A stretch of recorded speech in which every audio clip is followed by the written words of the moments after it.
Estimado Fabricio, bienvenido a nuestro programa Frontalmente, ya por fin en la ciudad de Guayaquil, que era... Yo soy el que le tiene que dar la bienvenida a mi ciudad, a mi puerto, con esta vista linda que tiene en el estudio del río, del aeropuerto. Lo felicito y le auguro mucho éxito, Alfonso.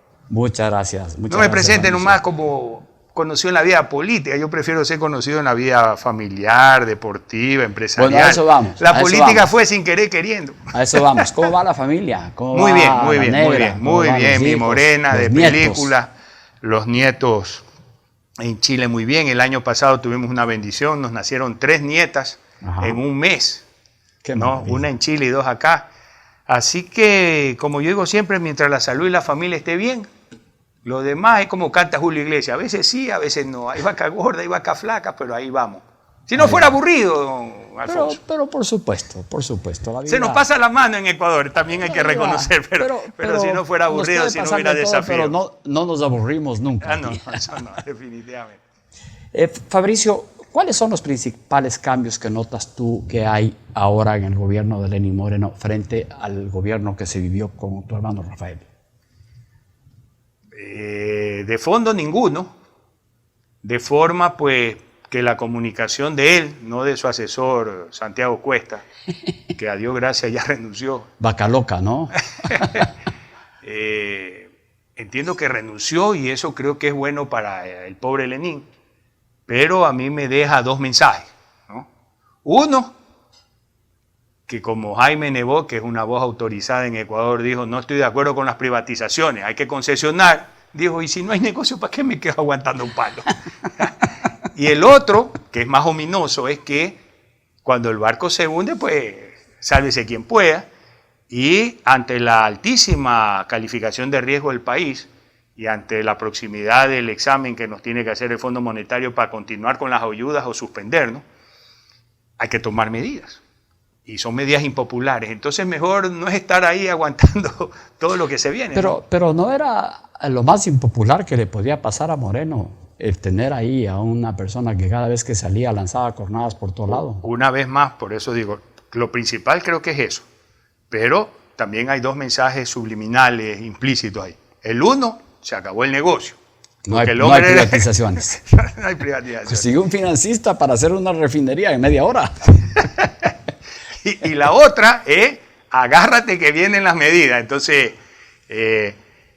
esa es una parte, ¿no? Una parte discursiva, ¿no? Pero la mesa no ha estado servida, vea, hay que hacer la cirugía mayor y llevamos 2 años y medio esperando que el cirujano opere, anestesiado. Pero Fabricio, ¿tú no notas un cambio, el que, por ejemplo, la justicia está caminando de una manera diferente, ya no está controlada, las instituciones son respetadas desde la presidencia? Esa es la percepción que yo tengo, por ejemplo, ¿no? A ver, sí se ve un respeto desde la presidencia, pero la alineación, a mi percepción personal, sigue.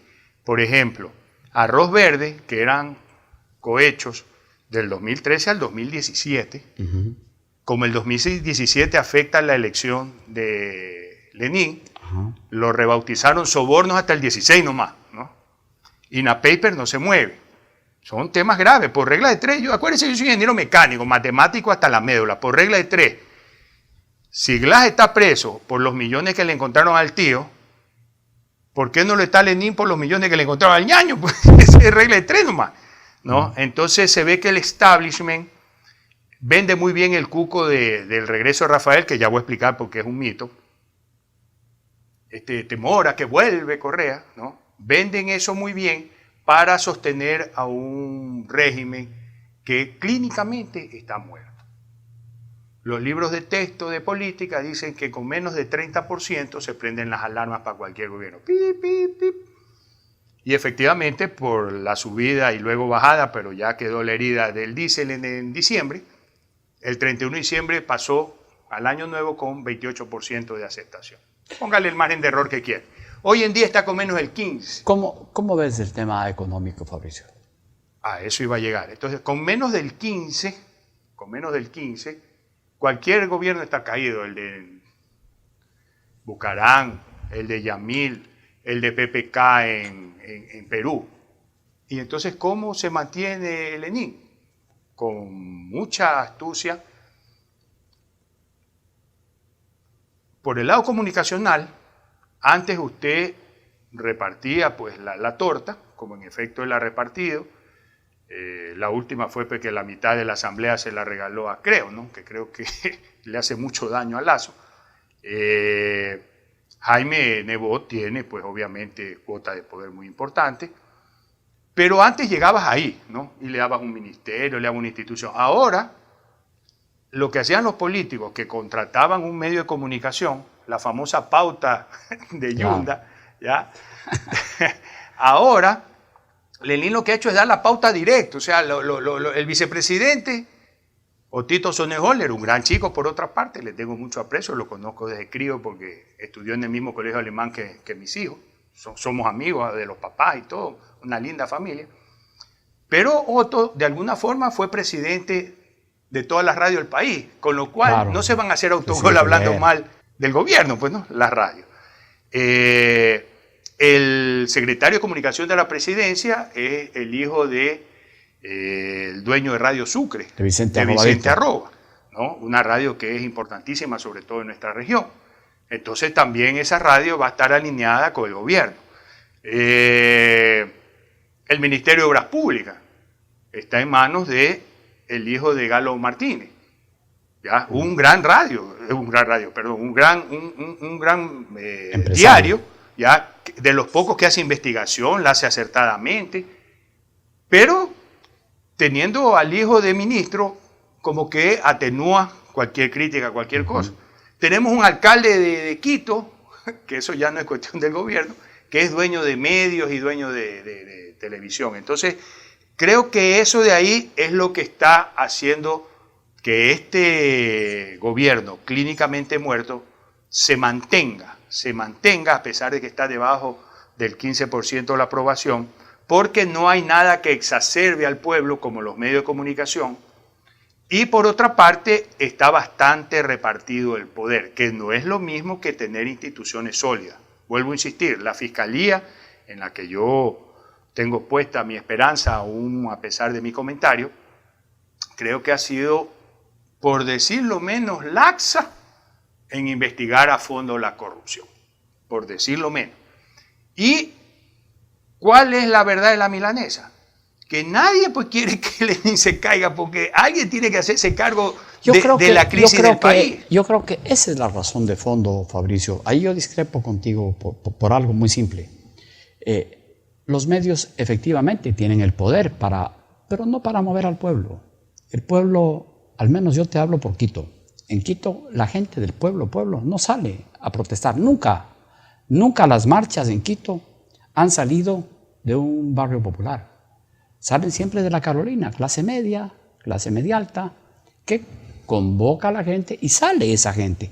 Salen grupos de dirigentes sindicales, de trabajadores, de organizaciones sociales que tienen una estructura y tienen una cierta capacidad de movilización. Pero si van solas no hacen nada. Entonces ha sido el pueblo de Quito, el que vive cerca de los chiris, llamémoslo así, o en esa zona. Pero para usar bien la semántica, la clase media. Claro, la clase media alta, sí. La que puede no ir a trabajar todas las tardes para estar marchando y protestando en los chiris. Sí, en eso coincido plenamente con usted, porque la revolución además exacerbó el tema de la suspicacia frente a los medios de comunicación, porque responden a alguien, ¿no? A la conveniencia. Claro. Pero hoy, la crisis económica, y ya vamos a entrar en el análisis político de esto, ya es tal que la gente está desmoralizada. O sea, ahora sí podemos decir que la revolución literalmente se robó hasta la esperanza. Hoy día usted grita incendio y ni así sale la gente a la calle, porque no sabe quién lo está utilizando, no sabe quién lo está engañando, no sabe para quién está haciendo tonto útil. Entonces, tenemos una situación, para cerrar la pregunta que me hizo originalmente, ya, en que el órgano más sensible del cuerpo humano, que es el bolsillo, que no engaña, le grita a la gente, no hay empleo. No solo que no se ha generado nuevo empleo, hemos perdido empleo. Hemos perdido empleo. ¿No? Se ofrecieron 250.000 empleos por año y hemos perdido 250.000 empleos. Totalmente a lo contrario. Como matemático, una vez más, el efecto neto es 500.000 menos. ¿Ya? De los cuales, lo que es más preocupante, 180.000, dicho por el INE, o sea, por el gobierno. Claro, 180.000 aportan al Seguro Social o aportaban, pagaban impuestos, o sea, eran empleos plenos. Usted súmele a esa masa anualmente 100.000 jóvenes que se incorporan a la masa laboral porque son mayores, entran a ser mayores de edad. Súmele los cientos de miles de venezolanos y usted está ante una bomba de tiempo. Yo digo que Ecuador hoy es un volcán a punto de reventar. Los sismógrafos hacen así, ¿no? Pero nadie sabe cuándo, ni cómo, ni dónde. Pero el bolsillo, vuelvo a insistir, grita.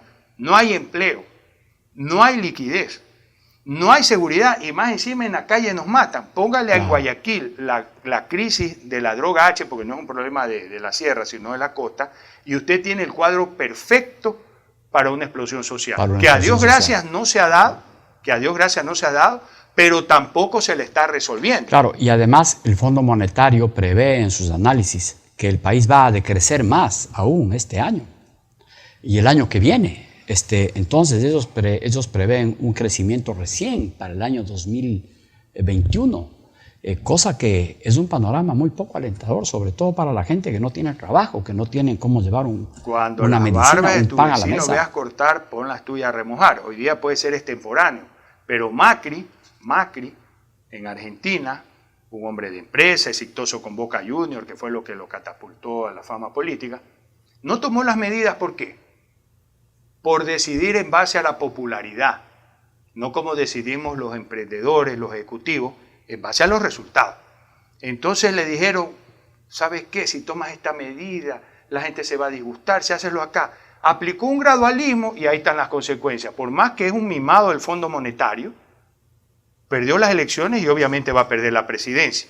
Entonces, acá, Lenin, que vendió muy bien, es que arrancó extraordinariamente, yo era el fan number one. Ya, la mesa no ha estado servida, vea. Entonces tenía que tomar las medidas, pues. Sí, él tenía la credibilidad, porque era cuña del mismo palo, una lentitud para poder culpar a la revolución. Pero, claro, sin duda él no tenía idea de lo que pasaba en la economía del país cuando asumió la presidencia. No, eso sí no le puedo admitir. Usted y yo estamos grandes. Yo creo que no. Si no, Lenin no ganaba, ahorita estuviera en su penthouse, en Quito, en el edificio de las Cumbres, mirando qué pasa, no fuera ni chicha ni limonada. Y estuviera en el poder, quién sabe qué persona. Yo no me atrevería a afirmar eso. Además, para mi criterio personal, no toma las medidas, ni siquiera el apoyo a la lucha contra la corrupción real, porque está amenazado. Rafael le dijo bien clarito, Lenin, a los 10 años vienes a descubrir la corrupción. Si 6 años fuiste la banda. Y Glass se lo puso por escrito en la carta que le costó la vicepresidencia. Entonces el hombre es un rehén, pues dice, chuta, donde aprieto mucho me golpeo yo mismo. No voy a santificar ni mucho menos a Lenín Moreno, o sea, todos sabemos cuál es la génesis de él, ¿no? Eso está muy claro, fue el primer vicepresidente que tuvo Rafael Correa. Y ya en esa época se hicieron cosas terribles contra el país, como por ejemplo poner a los diputados de los manteles, destituyendo a una mayoría parlamentaria, cosa que acabó con la institucionalidad de este país. Ese fue el primer golpe. Eso se habían bajado del Tribunal Electoral. Ese fue el primer golpe a la servidor, democracia. En privado, como pide el Evangelio, sí le dijo a Rafael, esto está mal, ya no hay que hacer estas cosas, por el ojo tuerto te roban, fulano no conviene, mira la metida de mano, hasta que el hermano mayor, que lo ha cuidado de chiquito, perdió la pelea contra el Círculo Rosa, porque yo iba una vez cada 2 semanas y me veía con él, porque yo por principio, si que había una reunión familiar, no toco temas políticos, hay que respetar los ambientes.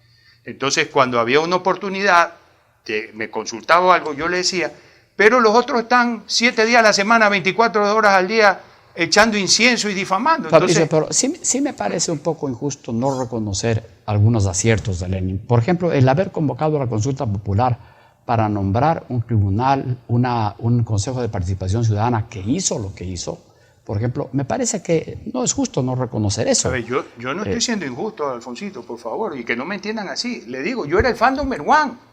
O sea, yo celebré todo. De hecho, se viralizó, no sé si le llegó a usted, una entrevista a mí en Atalaya, que me decían, ¿y cómo va a hacer esto el gobierno? Porque Rafael puso ahí a Lenin. A ver, le digo, Muerto el rey, vive el rey. A rey muerto, rey puesto. Se lo voy a graficar. Primera semana. Aló, Rafael. Qué gusto. ¿Todo bien en Bélgica? Chévere, salúdala. Ya le paso a Lenín. Segunda semana. Aló, ¿con quién? Ah, Rafael. Con Lenín, un ratito. Dice que está ocupado, que de luego te devuelve la llamada luego. Tercera semana. Usted se ha comunicado con Carondelet. Si quiere hablar con presidencia, marque 1.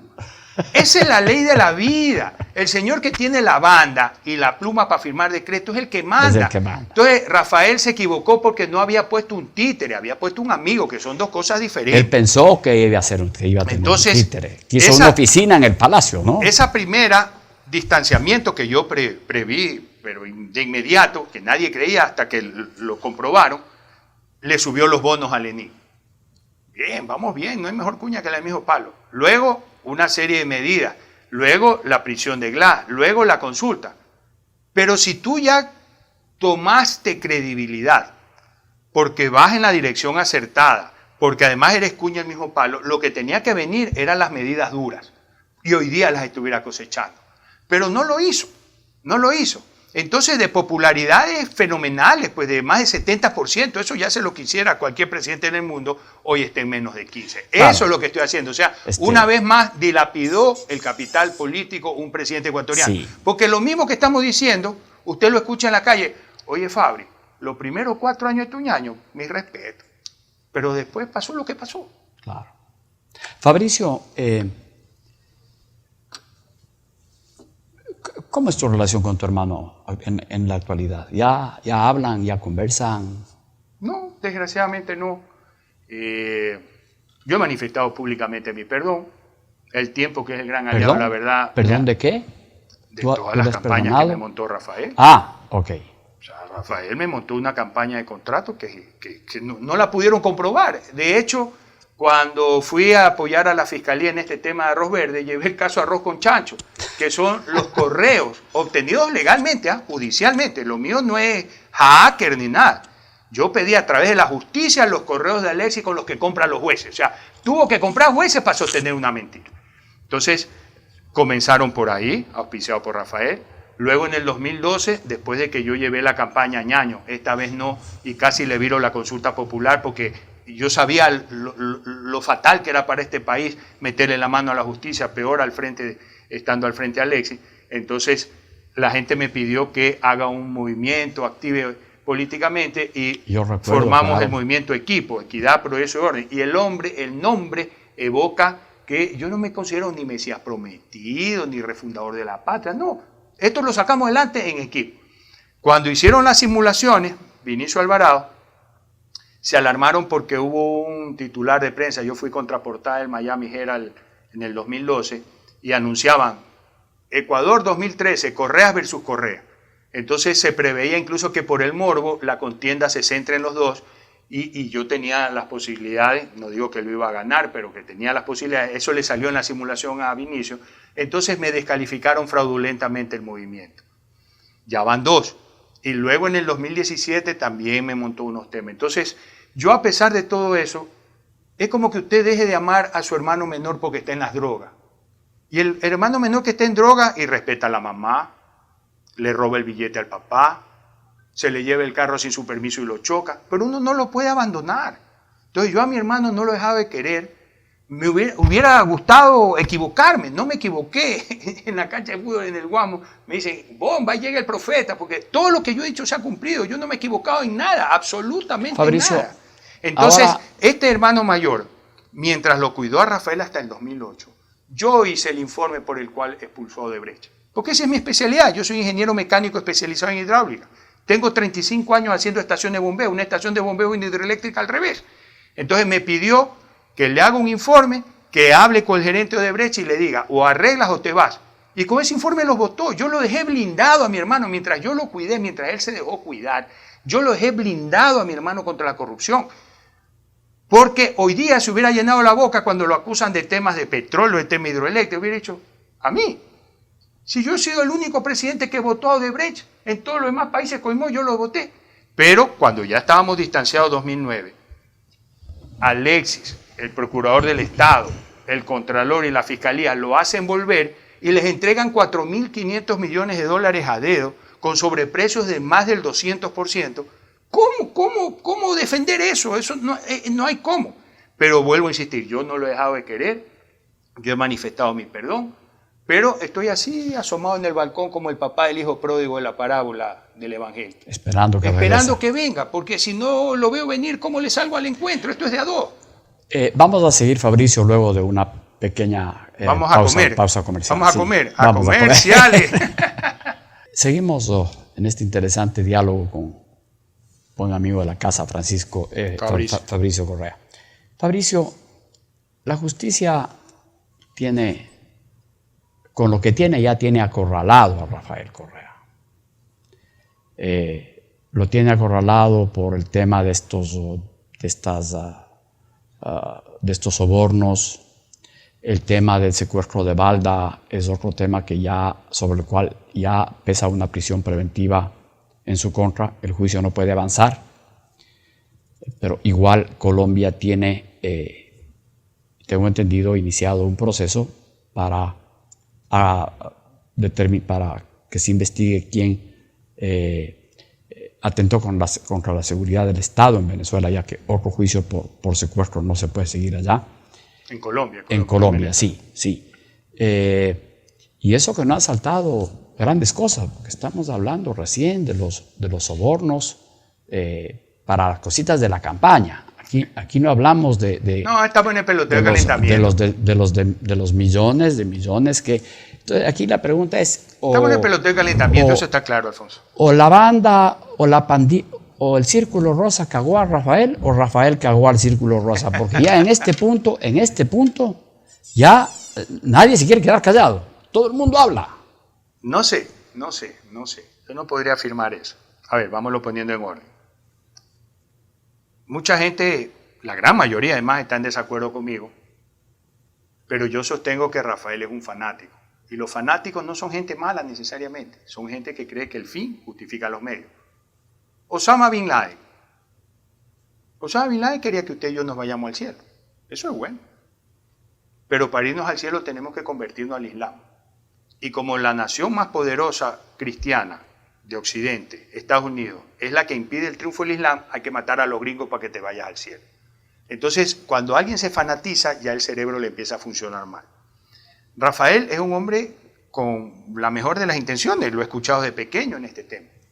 Pero se fanatizó que el fin justifica los medios, más allá de que estos círculos saben echarle incienso, saben darle droga de poder y marear. El famoso síndrome de Ibris, estudiado desde hace 2300 años por los griegos que le pusieron el nombre, y que dice que un hombre con poder se endiosa. Entonces, yo sostengo que él no tiene dinero, no vive diferente, opulentamente, pero que compró obsecuencia, toleró la corrupción en aras de un proyecto, que luego se convirtió en una entelequia porque era propaganda, ya no era real.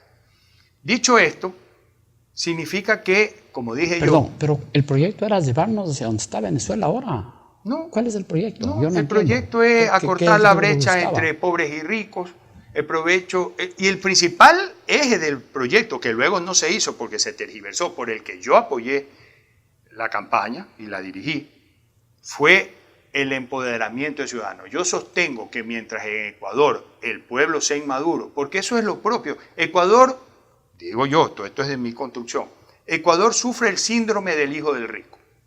El hijo del rico vive la vida loca. ¿Por qué? Porque papi trabaja duro, porque papi es enérgico. Entonces lo manda a un buen colegio. No aprovecha la educación, pero tiene buenos contactos. Le da buena vitamina O, tiene buena atención médica, es fuerte. Pero vive la vida loca porque papi trabaja. Entonces todos los días le reza a Diosito para que el papi esté sanito y siga permitiendo la vida loca. Ecuador es un país inteligente, bien comido y todo, pero que es inmensamente rico. Entonces Ecuador mismo te pide, quiero un presidente que mande como Pinochet, como León. Toma tu Rafael Correa. Entonces, uno como padre, como líder, ¿qué tiene que hacer con los hijos? ¿Qué tiene que hacer con sus alumnos? Hacerlos reflexionar, hacerse responsables y madurar. Pero esta perversión política que pretende tener subyugado a un pueblo, hoy no hay esclavitud, pero lo puedes con pan y circo mantener ahí en tus manos y harta propaganda, pervirtió la participación ciudadana. Constitucionalmente usted tiene transparencia. ¿Hubo transparencia? No, todo era secreto. Constitucionalmente usted tiene que, el pueblo tiene que decidir en qué va a invertir el municipio, en qué va a invertir la prefectura. ¿Alguien conoce los planes de los municipios? Nadie. Y así se fue tergiversando todo y se llevó a concretar, a circunscribir la participación ciudadana en dos cosas. La una, las consultas populares amañadas, que aún así, como le conté, en el 2011 casi se la vieron, ¿no? 46% le sacamos, 2 semanas más y le ganamos. Y lo otro es este perverso quinto poder. Porque cuarto no hay, Alfonso y amigos que nos ven. Todo fue producto de él. Él armó todo este esquema. No. El quinto poder, Consejo de Participación Ciudadana, que lo manejó como le dio la gana. Esto es el líder. Acuérdese que hay un manual perfeccionado, ¿no? Del comunismo, luego Cuba, luego Venezuela, y el Foro de Sao Paulo lo elevó a la categoría de ciencia. Entonces ya esto es un manual, la Constitución vino hecho de España. O sea, todo esto ya lo sabemos, no vamos a explayarlo en la novela. Pero él era el líder, ¿no? El que la tenía que impulsar. Entonces, este quinto poder, primero no existe el cuarto, esto que quede claro, no existe el cuarto, porque si el cuarto poder, que es el poder de control, está constituido por las autoridades de control nombrados por el quinto, está subyugado al quinto, pues entonces no hay cuarto, pues sí tiene que haber, lo primero que tiene que haber es independencia. Y el quinto poder, ya, es como cuando jugábamos de chico, usted lo debe haber jugado, usted que me ve también, ya, ¿qué jugamos? Piedra, papel o tijera, 1, 2 y 3, ya, la tijera corta el papel envuelve la piedra y la piedra machaca la tijera. Entonces se equilibran los tres poderes como el poder ejecutivo, el poder judicial y el poder legislativo de Montesquieu. En el momento que usted dice piedra, papel o tijera, dinamita, te gané. Le hice trampa, pues. Si usted saca cuarto poder, hizo trampa. Esto era evidentemente una trampa. Pero se discursió muy bien sobre el poder ciudadano. Entonces, mientras mi Ecuador no madure, no participe en las decisiones, se haga corresponsable, es muy difícil sacarlo adelante. Y eso pasa por la administración de justicia, porque nos quejamos de los jueces corruptos y todo, pero los muchachos copian en los exámenes y hay que festejarlo, pues, ¿no? Y cuando lo sanciona el profesor, el mismo papá va con una botellita de whisky para que lo pase, pues. Claro. Entonces, ¿qué estamos educando a nuestros hijos? Claro, no, en eso estoy totalmente de acuerdo contigo, Fabricio. Cuando me hablan de corrupción, yo siempre pienso que la única solución definitiva es enseñar desde el hogar, desde la escuela, valores a los chicos. Porque si no, nos vamos a pasar castigando a la gente, pero el castigo no va a ser el que termine con la corrupción.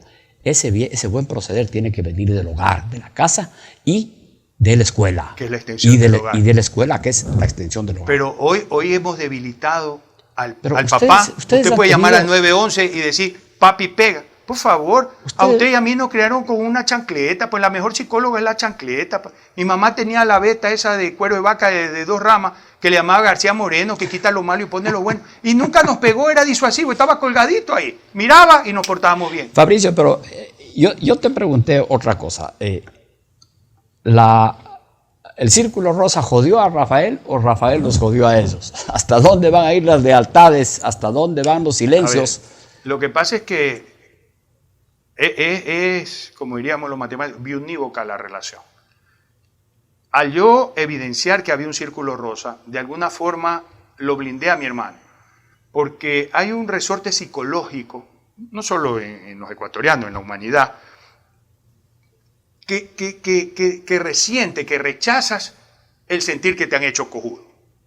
Entonces, cuando había reyes, tú no te podías cargar al rey, no lo elegiste, ¿no? Pero tú no te podías cargar al rey. Entonces, ¿a quién le echaba la culpa? ¿Al primer ministro? ¿Al payaso del circo? Me explico.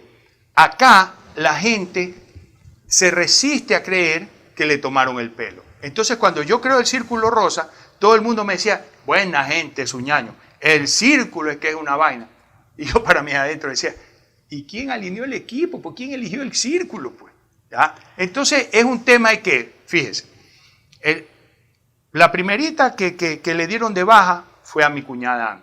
En ninguna foto estaba solito. Pero él mismo, pues. Exactamente. Él mismo, pues. Él nunca llevó a su esposa a un evento. Yo estuve en las reuniones.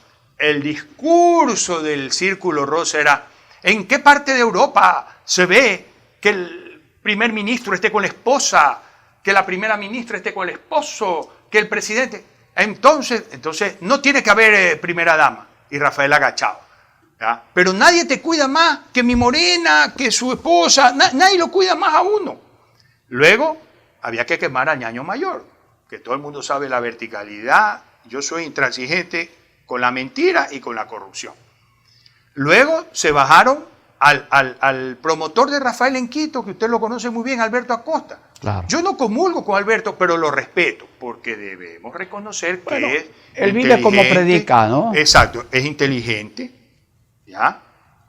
Es competente y es íntegro. Él lo que cree vive, y eso es lo que hay que apreciar. Luego de eso se le fueron bajando al ministro Fausto Ortiz. Manuela Gallego, una señora feminista a la que aprecio mucho, también es íntegra, empresaria de turismo, hasta que marchó con los tiempos hasta ruptura de los 25. O sea, a la gente buena, competente, que estaba contra la corrupción, la fueron macheteando. ¿Y quiénes se fueron quedando? Los que eran obsecuentes, los que eran prácticos al proyecto totalitario, perpetuo, y estaban dispuestos a dejarse matar con tal de llevarse un guiso. Entonces ahí estaba Alexis Mera, el eje del mal. Vinicio Alvarado, que repartía la torta. El bobazo de Carlos Alvarado, de Fernando Alvarado, que era el que movía todos los medios de comunicación. Estaba Patiño, y a Dios gracias estaba Patiño. Yo siempre le digo, Diosito, gracias, porque había Patiño, porque eso era garantía de fracaso del comunismo. Y en efecto fracasó. Un imbécil al que no lo sigue nadie. ¿Ya? Pero como era tan menos trinquero... mal que le encargaron a él formar la organización de los revolucionarios. Fracasó por completo, claro, pero ¿no? eso impedía también que emerjan líderes, que emerjan gente competente. Entonces, con esta gente y los actores de reparto, pues, literalmente de reparto, pues, ¿no? Los Solices, las Duarte, las Pamelas y todas estas cosas, Glass mismo, que vino de abajo para arriba, porque Glass al principio estaba por ahí nomás, el que mandaba, el que repartía la torta. Las vacas gordas las repartió Vinicio, ya las vacas flacas le tocó a Glass. Entonces, esos ya vinieron después. Ahora, en el tema de la corrupción, lo que es admirable es el nivel de silencio. O sea, a Glass lo usaron de cabeza de turco y le dijeron: Glass, ñaño, alguien tiene que marchar, tenemos que darle una cabeza al pueblo. Pero mira, te vamos a acusar solamente de decir malas palabras y de andar en malas compañías, ¿ya? Nada de especulado, nada de cohecho. No te vamos a condenar a devolver un centavo. Si no está condenado a devolver nada. No, todavía no está. ¿Ya? Entonces, el plan era que cualquier otro escandalito, ¡pac!, se nos iba a Glass. Pero resulta que Glass cada día está más complicado. Ese es el que está verdaderamente complicado. Rafael no. Porque Rafael nunca recibió un billete. Todo el mundo sabe que cuando alguien va a pedir una coima no la pide para él. Dice, es que el jefe manda a pedir, ¿no? Entonces, el que está jodido es Glass. Y Pamela le jugaron la teoría del juego, ¿no? Le recomiendo a todo el mundo, si usted no lo ha visto, Alfonsito, vean en Netflix la serie O Mecanismo. Eso es Lava Jato, la corrupción de Odebrecht y el cartel de compañías constructoras en Brasil. Odebrecht, Marcelo Odebrecht, la tercera generación, un tipo brillante, cabeza fría, helada. Pasaba lo que pasaba, tenía su caminadora, hacía ejercicio, todo. Lo meten preso y el hombre, bien callado. ¿Sabe cómo le jugaron? Teoría de juego. A un jefe de una constructora menor le pusieron un abogado que era conocido porque arreglaba la compra de la delación a cambio de premio, la delación premiada. Entonces, el papá, la esposa, el abogado de Odebrecht le dijeron: ñaño, donde él habla y tú no, tú sí te vas a quedar 25 años preso. Claro. Así que habla tú también. Igualito le hicieron a Pamela. Le llevaron un abogado de los revolucionarios pillos que está acostumbrado a comprar delación premiada, a Laura Terán. Cuando se da cuenta el abogado de Pamela, le dice: Pamela, o hablas tú o tú también te quedas de largo. ¿Ya? Y ahí es que provocan que Pamela hable. Pero habla solo lo conveniente y se acuerda solo lo conveniente. ¿Por qué? Porque donde hablan de verdad marcha todo el mundo. Pero mientras tanto, ¿qué han hecho? déjalo escapar a Fernando Alvarado. Oiga, 160, 160 alarmas de manipulación del grillete electrónico y no pasó nada. ¿Por qué iba a hablar? A Vinicius ni lo tocaron, le dijeron, pana, váyase porque 2 semanas le vamos a sacar boleta, ¿ya? Solís está fuera. La Duarte, y hay algunos que están presos en Estados Unidos, ¿no? En Estados Unidos no está nadie preso, pues Carlos Poli, el excontralor, tiene una sentencia ejecutoriada y no pasa nada. No, pero hay algunos exfuncionarios que están, sobre todo los de Petroecuador, que están presos. Claro, pero ellos no están por la justicia nuestra, están por lavado de activos. Claro, están presos en Estados Unidos pero eso por ya es lavado de otra activos. cosa. Pues, ¿no? Claro. Entonces, acá no pasa nada. Y Capaya, que nos amenazó desde Miami con sus videos que iba a cantar mejor que Julio Jaramillo, cuando llegó acá, le dijeron, pana, calladito, le arreglamos el problema a su hijo, le arreglamos el problema a su suegra, pero usted pito frío, no habla nada, y resulta que no habló nada. Entonces, esa es la realidad. Súmele la chirez a la tomadura de pelo y tiene un pueblo que está enardecido, pero no hay cómo organizarlo porque está de brazos caídos. No sabe va a ser tanto útil para quién. Y eso es lo que está salvando los muebles. Pero si aquí no se hace algo rápido para enderezar la economía y la generación de empleo, que es facilito, Alfonso, es facilito, por Dios santo. Oiga, en el peloteo de calentamiento a mí me sientan en Carondelet y le genero 1 millón de empleos. Pero así, muerto a la risa. Le digo 500.000 ahorita. El mercado, porque la locomotora es el mercado. Usted tiene la ley que obliga a sustituir 10% de la gasolina, en Perú es 20%, por alcohol. Segundo, no todo lo que hizo la revolución es malo. Yo no soy anarquista, hay que reconocer cosas buenas. Control de inundaciones. Usted tiene control de inundaciones Daule-Vince, Bulubulu, Cañar, Naranjal.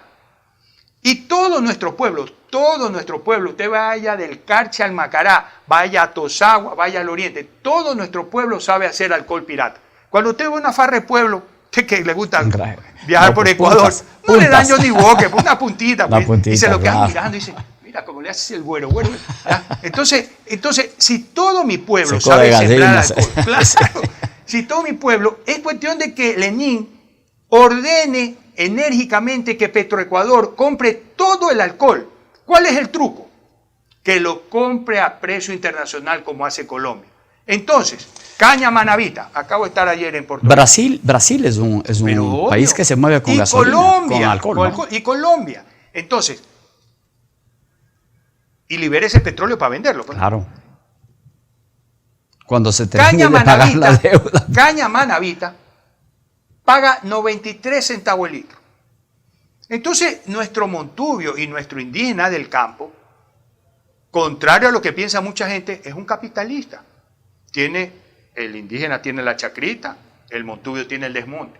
Tiene unos activos, el indígena cultiva sus cuisitos, el costeño la gallinita.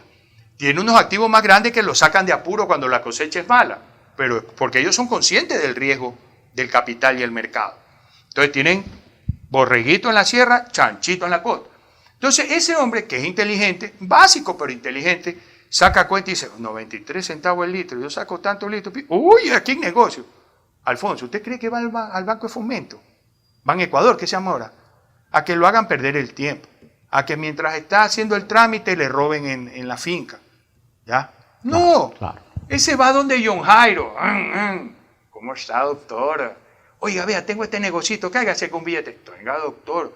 ¿Por qué? Porque el dinero tiene que ser oportuno. Es como la medicina. ¿De qué le sirve a usted una medicina barata si llega cuando el paciente está muerto? El préstamo es oportuno cuando usted lo puede pagar. Entonces yo no hago apología del churquero por si acaso, pero es a quien acude cuando sabe que hay negocio. Entonces nosotros no tenemos que resolverle el problema de asesoría financiera, que consigue el crédito barato, que exonera lo... No, tienes que darle un precio, que es la locomotora. La locomotora es el precio. Te compro todo el alcohol ya, a un precio justo y la gente ve cómo resuelve el problema. Usted tiene 300.000 hectáreas de control de inundaciones, solamente hablando aquí del Bulubulu, de la zona baja de nosotros, de Milagro, Naranjal y Cañar. Póngale a un fulano por hectárea. Tiene 300.000 puestos de empleo directos en el campo. Y eso sí es economía social de mercado, porque no son los grandes ingenios de 40.000 hectáreas, no. Es la cooperativa de 200 hectáreas, Claro. el pequeño y mediano de 40 hectáreas. A esa gente, súmele el que va a ser el trapiche, que es el mismo maestro artesano que antes hacía las chancadoras para extraer oro. Luego, el latero que hace la espiral, el alambique. Luego está el agrónomo que le hace asesoría. Luego está el que vende los insumos. Y luego todo lo que esto conlleva, porque la bicicleta de la economía empieza a funcionar. Usted tiene 500.000 de plazas de empleo, tiene todo. Tiene el mercado, tiene el know-how, tiene las tierras. ¿Qué es lo que falta? Ganas nada más. Lo mismo le puedo decir del arroz. ¿Por qué estamos comprando trigo subsidiado, acolitándole el dumping a los campesinos gringos, en vez de hacer pan de arroz, que se comporta exactamente igual y es más sano? ¿Por qué tenemos que comer tallarín de trigo de los gringos cuando el tallarín original chino es el de arroz transparentito que comemos en la chifa y es más sano? Claro. Entonces, si usted le da más mercado al arrocero, obviamente que el arrocero va a estar bien. Póngale ahí 100.000 plazas de empleo más. Empiece a hacer la obra pública a mano. Mi empresa Aplitec en el 2001 hizo 9 kilómetros de canal de riego en Arenilla. Tuve una pelea hasta el día de hoy, hasta el día de hoy una pelea con los pillos de Codeloro, la contratante, porque ellos ya habían amarrado la cantera, ya habían amarrado la hormigonera, ya no. Y lo cogí de aliado al alcalde, le dije, alcalde, que el billete se quede en Arenilla y que le demos trabajo a la gente de Arenilla. 350 empleos directos, como 150 indirectos, el 20% de la población de Arenilla se nutrió un año. Vaya a ver la obra, perfecta, si a la antigua se hacía a mano. Es que es lo lógico. Entonces explíqueme por qué hay desempleo, si le estoy dando 3 soluciones que he hecho yo, que no me las han contado, que le meten 1.000.000 de plazas de empleo en un año. Fabricio. Pero Alfonso, por Dios santo, hay que tener sensibilidad. Lo primero, lo que quiere la gente no es un subsidio, no es una dádiva, quiere ganarse el pan con el sudor de la frente. Quiere dignidad, quiere trabajar. Quiere trabajar, no quiere que le regalen. Yo estuve en la primera piedra que puso un exitoso empresario petrolero de origen carchense, en El Ángel. Él, para retribuir en algo a su tierra, iba a poner una fábrica de almidón de papa. Importamos como 10 millones de dólares de almidón de papa de Alemania, porque eso es lo que compacta los polvos que se muelen para hacer las pastillas. Entonces, para que la pastilla no sea un polvo, sino que aguante el tránsito intestinal, hay que ponerle esto. Entonces, él hizo un proyecto, iba a dar como más de 1.000 hectáreas de papa, le compraba un precio de sustentación y todo. Se lo boicotearon. Yo estuve, no es que me lo contaron, yo estuve en la colocación de la primera piedra y cuando al año siguiente le dije, ¿cómo va el proyecto? Me lo boicotearon. Cuando era un proyecto que le daba un precio de sustentación para que todo ese agricultor tenga seguro la compra y el precio. Y para que nosotros le demos valor agregado y para que sustituyamos las importaciones alemanas. Créame, en este país remamos para el lado contrario. Fabricio, vamos a hacer una nueva pausa.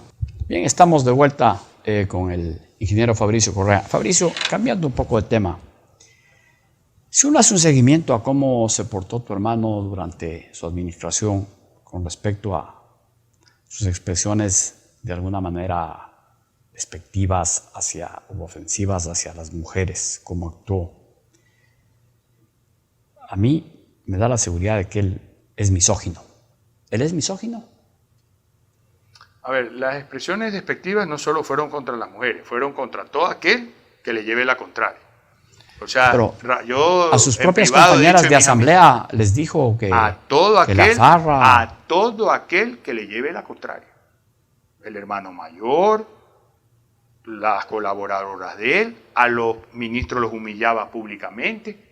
Y yo en privado y en broma dije, el día en que el Papa le jale las orejas, va a decir, qué pena, el Papa ya le dio demencia senil, ya se nos puso viejito, y al Papa se lo carga, ¿no? Acuérdese que él no respetó al arzobispo de Guayaquil.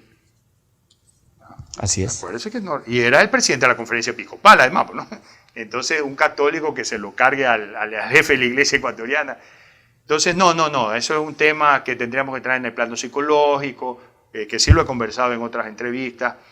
muy parecido al carácter de mi papá. Mi papá siempre desafió la autoridad en sus dos vertientes, la ley o el que la ejerce. Por eso es que mi papá pensó que estaban equivocados los gringos con la prohibición de transportar droga, llevó droga y lo cogieron preso. Entonces, mi papá siempre tuvo dificultades para tener un empleo porque se cargaba al jefe. Muy competente mi viejo, muy inteligente, muy trabajador, pero no toleraba un jefe. Entonces, ese perfil, como yo soy yo más mis circunstancias, Rafael lo adecuó, pero cuando tuvo poder emergió su naturaleza. Antes él no era así. Siempre fue alevoso. En el colegio se cargaba hasta los más grandes y tenía que venir su mejor amigo Pancho Latorre. Fabricio, Fabricio, nos matan. Y yo, como vivía al frente, pues salía corriendo a salvarlo.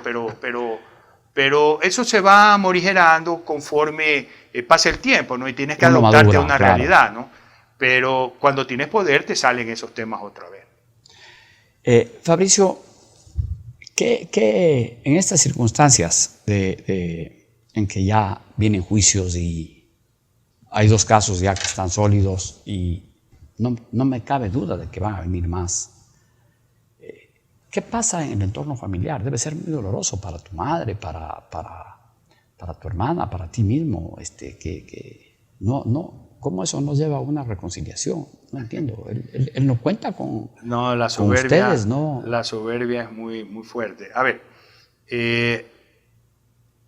dice el axioma, la crítica, para que sea leal, tiene que ser oportuna.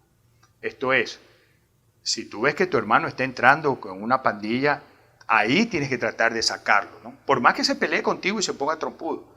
Cuando recién comienza a probar droga, le tienes ñaño, eso está mal. Eso fue lo que hice yo, como manda el Evangelio, en privado. Cuando ya no me quiso escuchar, incluso me prohibió la entrada a Carondelet, hice una carta manuscrita, que nunca pensé que iba a ser pública y me iba a servir para darle veracidad, sustentar lo que estoy diciendo. Y hasta ahí quedé. Yo recién reacciono en público cuando Alexis, a quien demandé, no denuncié, yo me lo cargué cuando eran supermanes. Yo demandé penalmente a Alexis Mera por meter la mano a la justicia. Demandé penalmente a Fernando Alvarado por difamación. Le gané y no fue preso por un tecnicismo que obligó a poner a Alexis. Denuncié a Vinicio Alvarado por abrir las salas de juego donde pervierten a los niños, ya, que cerraba Rafael. Entonces yo me lo cargué cuando eran supermanes. Pero cuando Alexis en venganza me monta una novela que resultó autogol, ahí me defendí, porque con mi honor nadie se mete. Ese era el caso ¿cómo se llamaba el tema de los casinos? El tema de los casinos. No recuerdo el tema, pero yo acompañé al gerente de los casinos, que es primo segundo nuestro, a poner la denuncia. Nunca abrieron el disco duro donde estaban las conversaciones con Vinicio, la declaración de que él personalmente le llevó el billete a Vinicio. Eso nunca hicieron y lo metieron 3 meses preso al pobre primo por difamar al Vinicio. Ahora ya sabemos que es un delincuente, pero ¿quién le repone el mal rato al primo, ¿no? Entonces, yo lo hice oportunamente enfrentando una banda cuando era Superman. Eso es difícil que la gente lo comprenda, sino con el paso del tiempo. Porque me tenía que jugar por mi hermano. El Evangelio dice, nadie tiene más amor que el que da la vida por el hermano. Yo me jugué, quizás no la vida físicamente, porque los revolucionarios han descubierto que cuando te fusilan, se acabó tu problema y el de la viuda se le acaba 2 años después que se consiga un nuevo esposo. Pero matarte tu honor, esa es una cruz que llevas toda la vida. Porque por más que ganes los juicios, por más que puedas exponer tu verdad, a la gente le queda la duda. Pero Fabricio, a ver, aquí tú estás exculpando de alguna manera ese tipo de actitudes también de tu hermano. No me entiendas. A mí me mandó a pegar la paliza. A usted le mandó a pegar tu hermano. Así es. Fue una orden de él. Claro. A su hombre de confianza que trabajaba en la CNI, pero hacía despacho en el despacho del presidente. Claro. No, sí está. Y a usted y a mucha gente, por eso le digo. Pero no es como antes, ya, porque si hubieras estado en Nicaragua en la época que Patiño era guerrillero, tú pensabas diferente, te mataban, tú atentabas contra el proyecto, te mataban. Ahora entendieron que mejor era darte un estate quieto, que mejor era difamarte en las redes, porque los que te conocemos sabemos que eres un hombre de bien, que has hecho empresa, que vas saliendo adelante con tu medio. Pero habrá un gran porcentaje de gente que dice, si el río suena, piedras trae. Porque si tú repites una mentira 1000 veces, algo queda. Entonces, eso me jugué yo por mi hermano. Por lo tanto, yo no lo puedo excusar. Lo que lo puedo es comprender, que no es lo mismo, ¿no? Pero eso no evita la sanción tampoco, ¿no? Entonces, yo sí creo que lo único que me queda a mí es velar el debido proceso. Y también coincido contigo que estamos en el peloteo de calentamiento, ¿no? Todavía no hay ninguna denuncia, que son las que me preocupan, en la Corte Interamericana de Derechos Humanos. Bueno. ¿Ya? Y van a ver. Perdón, hay una solita del 30S. Y van a ver. En la Corte Interamericana, en la Corte Internacional Penal, tampoco hay demandas todavía, que podría ir la de Fernando Valda. ¿Ya? ¿Y por qué me preocupan esas cortes? Porque lo que hagan aquí en Ecuador, suponiendo que profundicen un poco más, mientras Rafael esté en Bélgica no pasa nada. Pero con una denuncia en la Corte Interamericana que lleve a una sentencia ejecutoriada, o de la Corte Internacional Penal con mayor razón, donde estés debajo de las piedras te sacan. Bueno, te comento, el caso mío inició en la Fiscalía Normal en Quito, en la primera instancia. Es un juicio por tortura que se termina en la Corte Penal Internacional y ya pasó a la Fiscalía General, porque el fiscal provincial encontró que habían personas con fuero de corte a quienes investigar, entonces ya subió la escala. Y por ahí yo supongo que cada uno estará por su lado haciendo lo que corresponde. Pero Leo, esos son los que más me preocupan. No estoy hablando de culpabilidad e inocencia, ¿no? Sino que las cortes ecuatorianas se van a ver imposibilitadas de actuar, porque Rafael, pues si radica afuera y está casado con una ciudadana belga, probablemente eso lo blinde. Pero donde hay una sentencia de Corte Internacional Penal ya estamos hablando de otra cosa, Fabricio, ¿no? Entonces, para terminar, obviamente que eso nos hace sufrir mucho.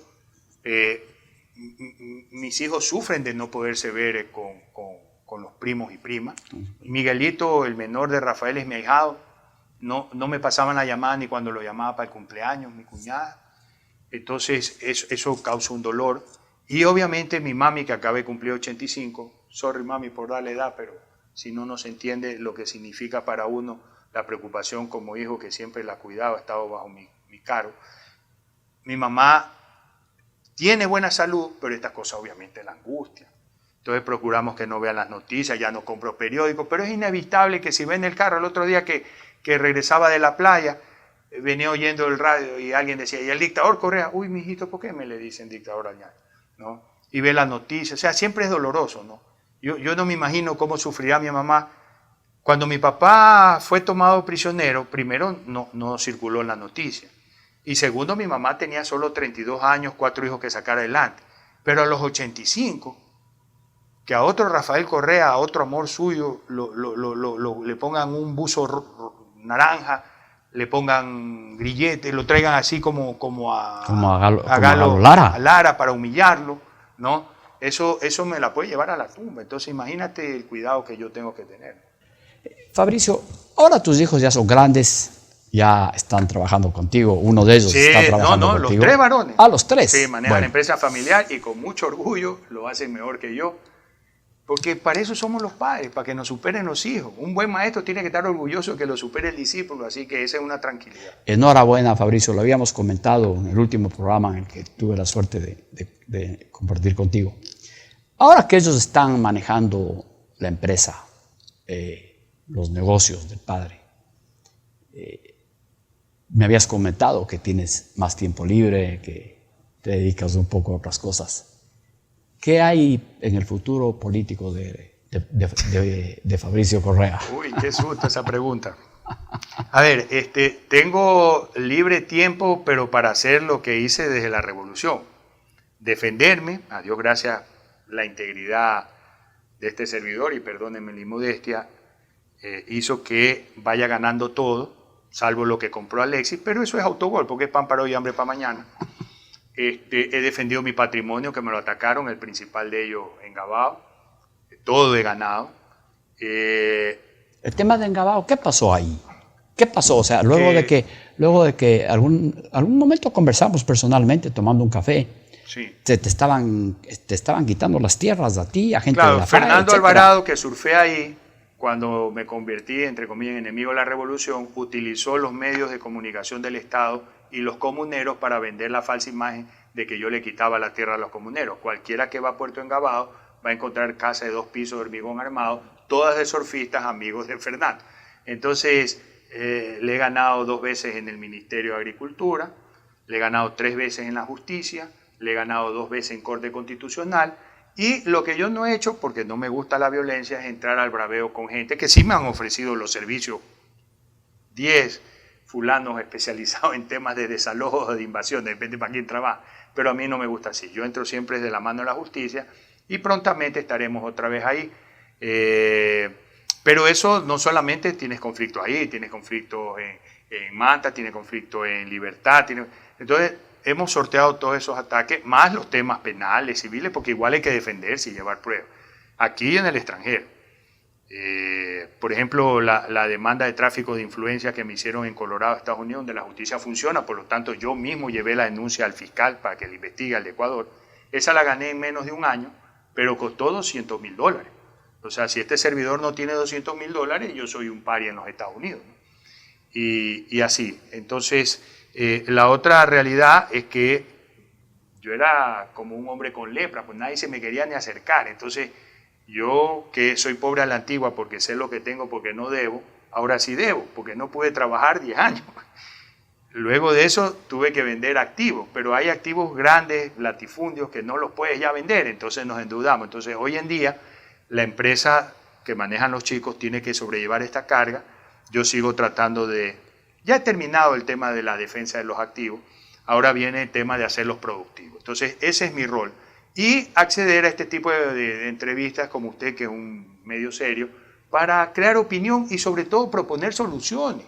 La gente quiere ver la luz al final del túnel. El pueblo está como oveja sin pastor.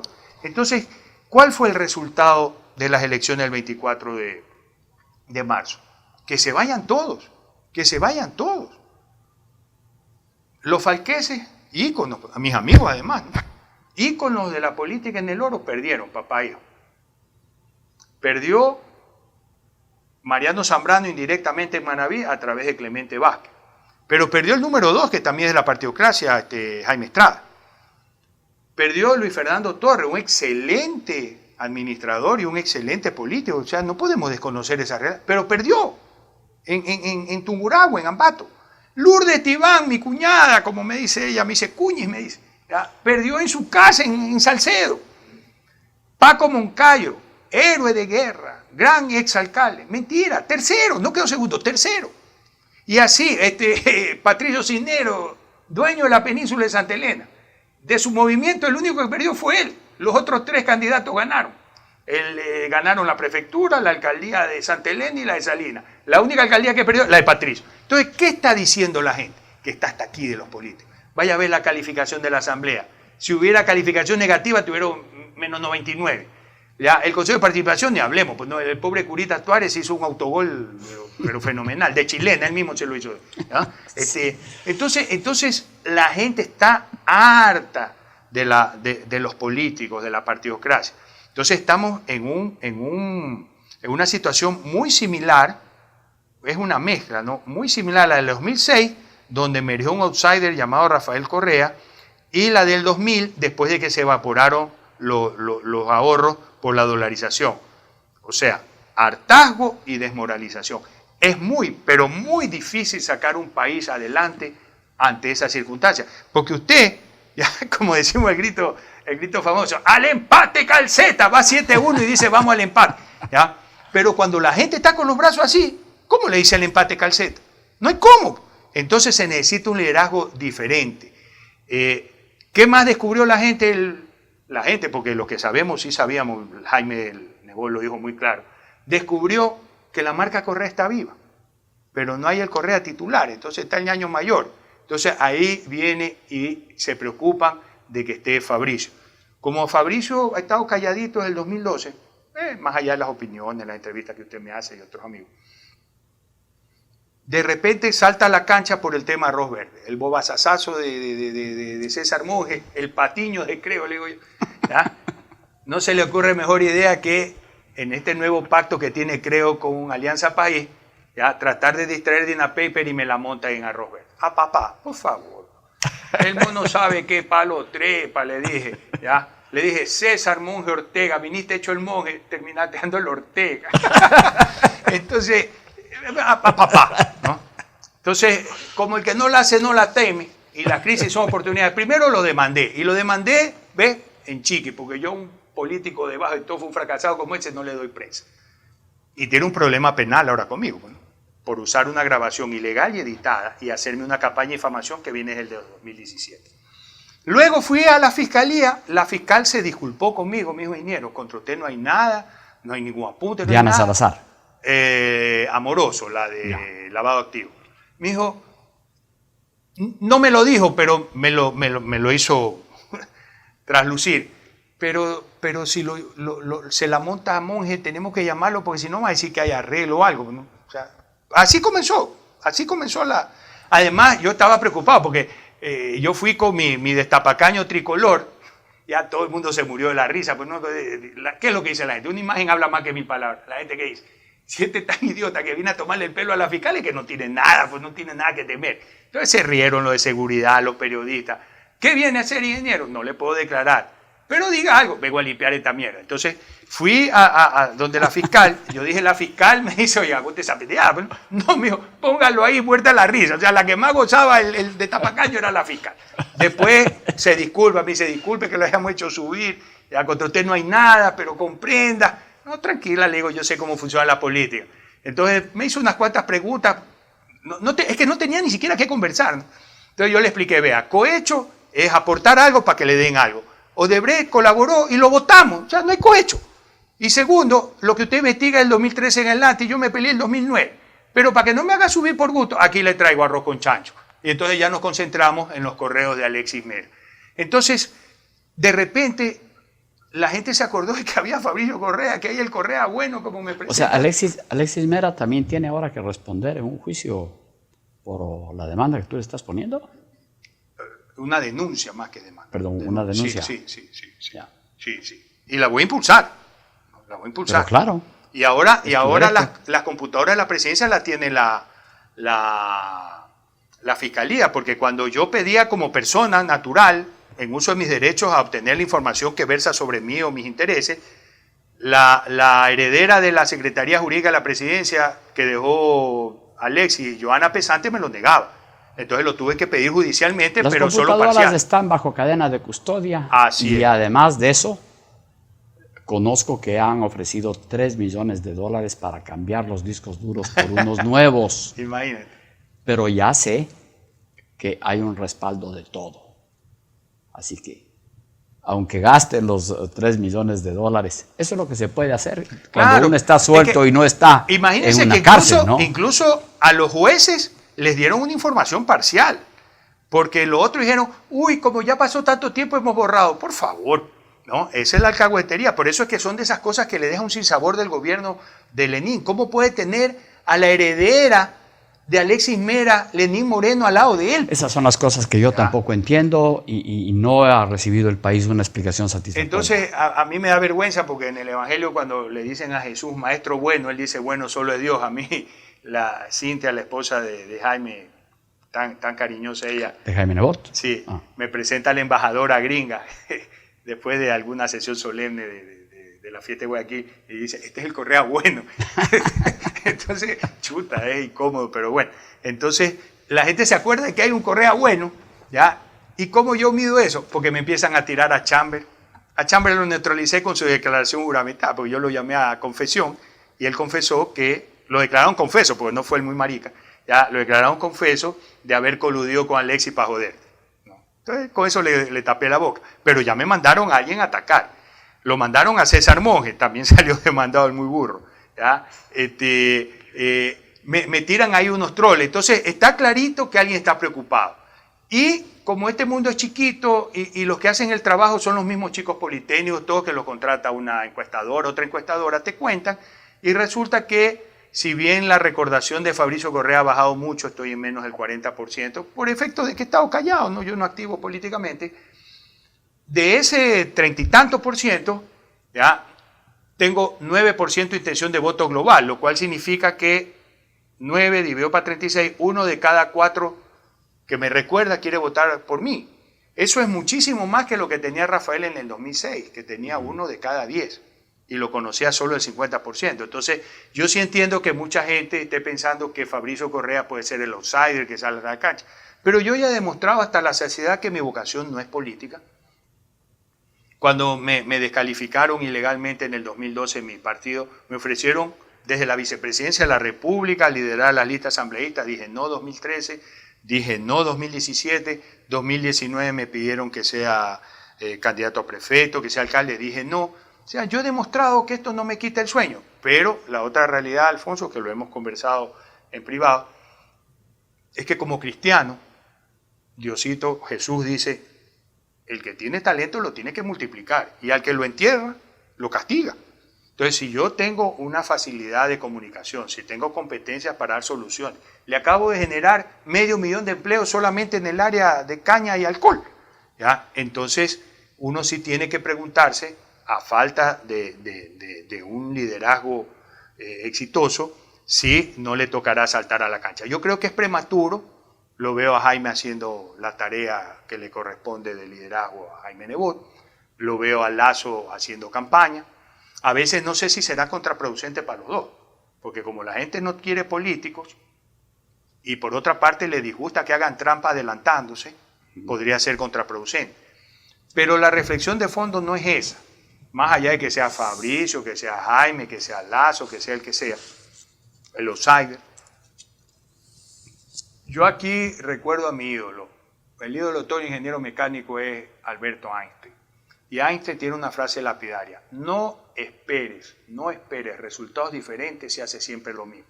Si pensamos que hay que reducir la burocracia, 200.000 burócratas sobran, ya pues, tíralos a la calle. Son 200.000 familias que se quedan sin comer. Hay que subir impuestos, cárgale más a la gente que está chiri sin trabajo. Hay que eliminar. Entonces, si hacemos siempre lo mismo que son las recetas del Fondo Monetario, lo más seguro es que nos pase lo de Argentina.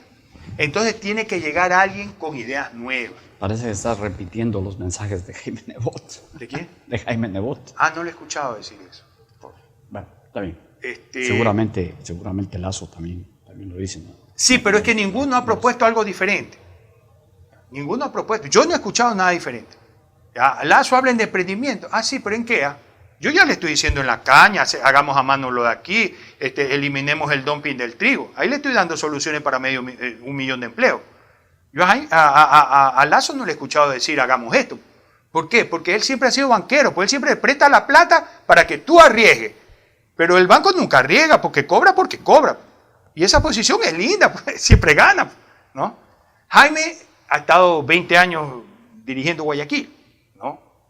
No le he escuchado un tema que no sea un marco teórico, sino uno práctico, o sea, remangarse así como yo y decir, no, más allá de que no estamos compitiendo. Yo a Jaime en el 2016, yo personalmente se lo pedí, le dije, Jaime, este barco necesita un capitán experimentado que nos saque la tormenta, ¿no? Y él me dijo, no, yo quiero terminar la alcaldía, las cosas, deja que a ellos mismos la resuelvan, ¿no? Refiriéndose a que iba a ganar Lenín. Entonces, cuando hablo de innovación es mucho más, es de participación ciudadana, ¿ya? Es de decir misión y visión, como hace cualquier empresa.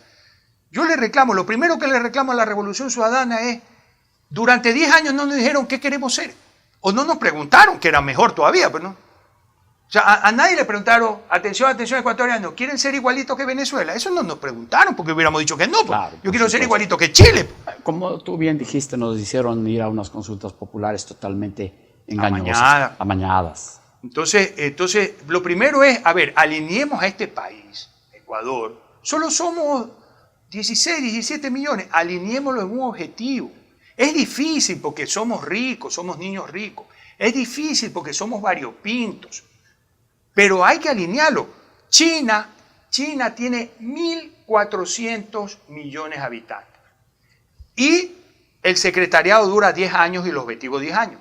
Pero son flexibles, a pesar de ese tamaño, cuando los ataca Trump y se acaba la fiesta, y por otra parte han sacado 400 millones de chinos de la pobreza, y se dan cuenta que la mano de obra ya no es barata, ya no son competitivos, y que su fortaleza es el consumo interno, y ese gran capital acumulado, porque tienen plata para botar para arriba, y ese gran know-how en obras gigantescas, ¿qué dicen?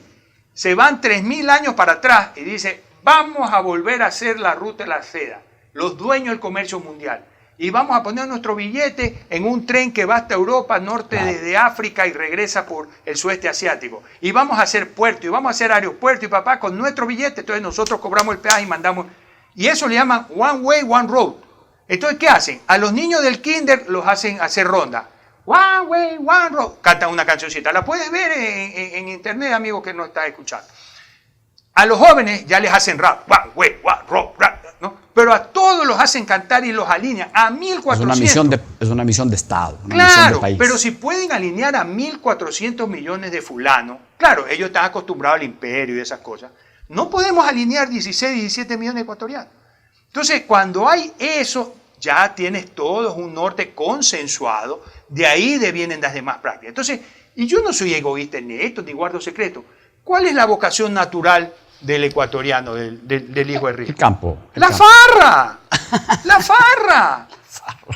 ¡La farra! Entonces somos como España, tenemos que ser el paraíso donde se retiran los jubilados. El jubilado es el mejor turista del mundo, porque turista 365 días al año. Claro. Trae billetes, lo visita, trae más turistas, hace exportaciones, importaciones. Entonces, eso que ya teníamos con la dolarización y que siempre estábamos rankeados 1 o 2, número 1, número 2 en mejor destino para jubilados, lo hemos ido perdiendo. Tenemos que recuperar eso. Y obviamente tenemos que decirle a los jóvenes, chévere, vamos a vivir de la farra. Pero no es cualquier farra. En esta farra tienes que ser puntual, tienes que ser responsable, tienes que dar buen servicio. Y empiezas a alinear a la gente para allá, ¿no? Porque ese es nuestro futuro natural. Somos el paraíso terrenal. En el territorio más chiquito ya que tenemos, porque quítale 70.000 hectáreas de Amazonía y nos quedan 200.000 prácticas, tenemos ya la mayor biodiversidad étnica. Tenemos a los negros en Esmeralda con su cultura propia y su comida propia. Tenemos al manaba, tenemos al indígena, tenemos a los janos, todos con su propia comida, con su propia cultura, con su propio atractivo.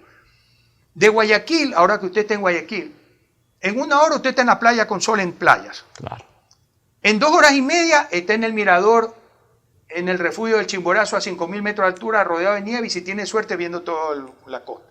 En 4 horas está tocando la puerta del oriente en baño. En 5 horas ya está en el oriente, en Puy. Claro. O sea, esto es una maravilla.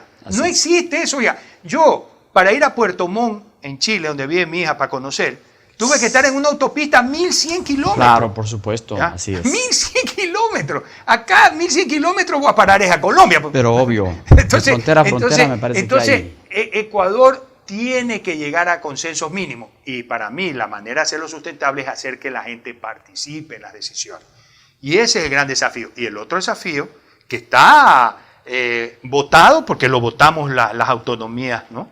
Está en la Constitución, ya está diseñada las 7 regiones, los 2 distritos metropolitanos. Empoderar es, en verdad, empoderar al líder local. Guayaquil es lo que es por Jaime, pues. Porque hubo un liderazgo que primero que permaneció 20 años porque era eficiente, más lo que tuvo León. Segundo, porque vio que viene después. Entonces, usted necesita descentralizar, ¿ya? Dar poder a los líderes locales porque ellos son los que están más cerca del pueblo. Ellos van a la misma misa que los vecinos. Los aplauden si hacen la cosa bien, le tiran tomates si hacen la cosa mal. Entonces, no hay misterio, entre comillas, en esto. Pero se tiene que tener, primero, 0 rabo de paja. Porque si no, usted empieza a ser rehén. Y segundo, una visión clara, sin compromiso, en la cual, la otra cosa que yo creí en la revolución, pues yo mismo la escribí, prime la meritocracia. ¿Qué es la meritocracia? Como la selección de fútbol. Tienen que ir los mejores, no me importa en qué equipo juega. Siempre digo yo pusiera el ministro de Vivienda a Juan José Casteló. ¡Ay, es del MPD! ¿Y a mí qué me importa? Yo no a mis ingenieros que trabajan conmigo, yo no les pido filiación política. Les veo los estudios, la experiencia, les doy un desafío, si lo cumple bien y si no, borrado el mapa porque me arriesga la empresa y el sueldo de los trabajadores. Entonces, tienes que llamar a los mejores. ¿Quién es el mejor en ambiente? Probablemente Alberto Acosta, ¿no? Que piensa diferente, sí, pero es de derecho. ¿Y quién es el mejor de aquí? ¿Y quién es el mejor de acá? En este país, Alfonso, que es chiquito y somos chismosos, todo el mundo sabe, pues. Todos sabemos, sí. Pero ¿qué pasa? Se sigue pensando como cartel. Los míos, ¿ya? ¿Qué me toca? ¿Ya? Y solo con los míos, no. Hay que romper eso. Hay que romper eso. Hablábamos en off del regionalismo. Hay que romper eso. Somos un solo equipo. Así es. Entonces, si a mí me toca, contestando a su pregunta, saltar a la cancha, yo no me puedo sustraer al cumplimiento del deber más allá de que no sea mi vocación. pero hasta ahora lo he podido sortear. Así que espero que haya alguien, como en su momento fue Miñaño, en que yo confíe, que crea que es competente, que lo pueda ayudar. Bien, muchas gracias Fabricio, estimados amigos, ha sido una entrevista extensa, pero asimismo intensa y creo que muy valiosa para que podamos comprender el pensamiento y las opiniones del ingeniero Fabricio Correa. Conmigo hasta una próxima entrevista.